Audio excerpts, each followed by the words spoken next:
You know, the Old Testament books of Numbers and Deuteronomy, they can feel like a total maze, just full of bizarre laws and honestly some impossibly large numbers. But what if I told you that hidden inside all that confusion is a story that's not only coherent but surprisingly compassionate? Let's unravel this ancient puzzle together. Right out of the gate, the book of Numbers hits us with a massive logistical puzzle. It describes the Israelites wandering around in the Sinai Desert, a huge, dry wilderness. But the sheer scale of this community on the move is just staggering. I mean, how could a group this big possibly sustain itself out there?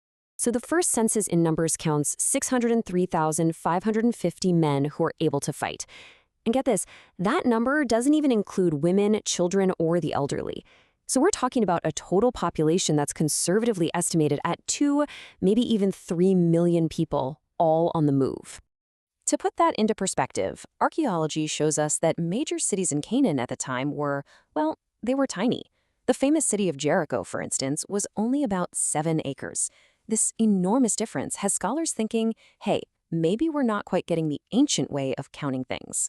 And it's not just the total population that's a head-scratcher. The numbers for the firstborn sons present another really strange problem. The text counts just over 22,000 firstborns among more than 600,000 men. If you do the math, that implies the average family had something like 45 sons, which is, a statistical impossibility compared to the expected 1 in 4 ratio.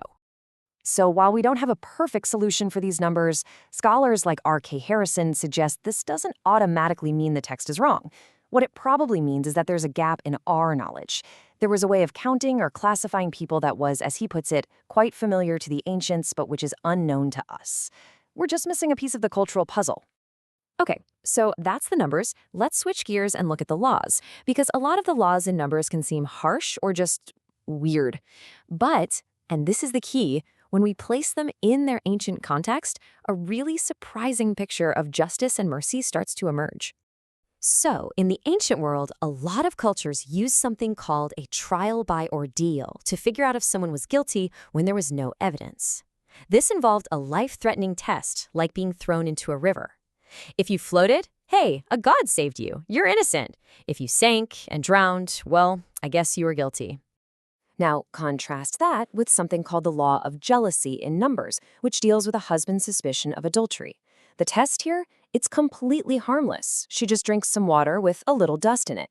And crucially, the whole process assumes the woman is innocent unless God intervenes. In a world that often put women at a huge disadvantage, this law actually protected them from baseless accusations.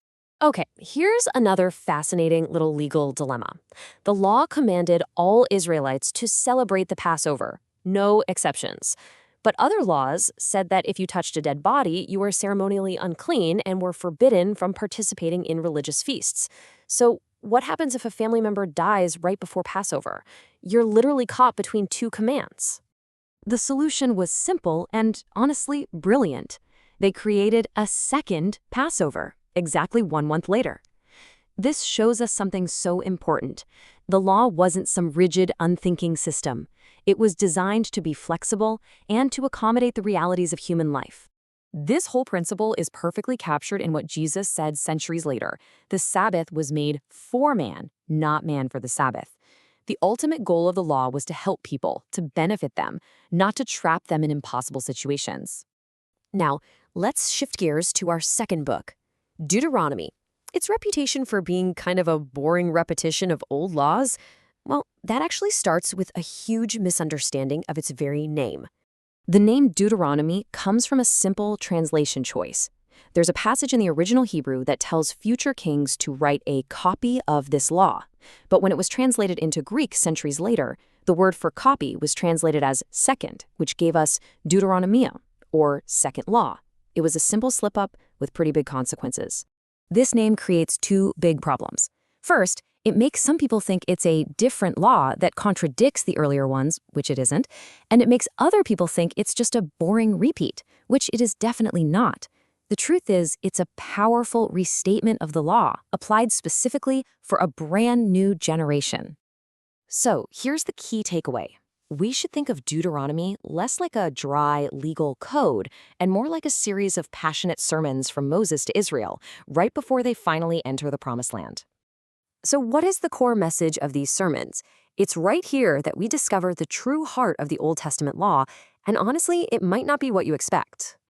One Old Testament scholar, Samuel Schultz, argues that Deuteronomy is maybe the most important book for understanding God's revelation.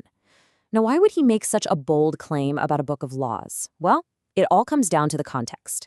You have to picture this scene here.